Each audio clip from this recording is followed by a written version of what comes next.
উনি কে? সেটাই তো জানতে চাচ্ছি। উনি নাকি মির্জাফরকে খুন করছে, এজন্য উনি জেল খাটতেছে। মির্জাফরকে? নবাব সিরাজউদ্দৌলার গাদ্দার মির্জাফর। আমি মির্জাফরের রাঁধুনি ছিলাম। যুদ্ধে মির্জাফরের গাদ্দারিতে আমরা হেরে যাই।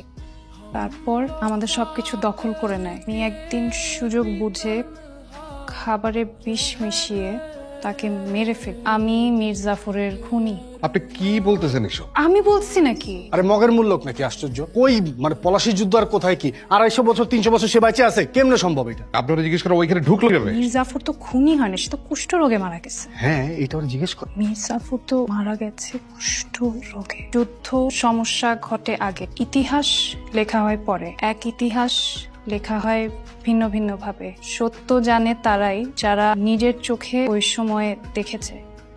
আমি নিজ চোখে দেখেছি। আমি সেই ইতিহাসে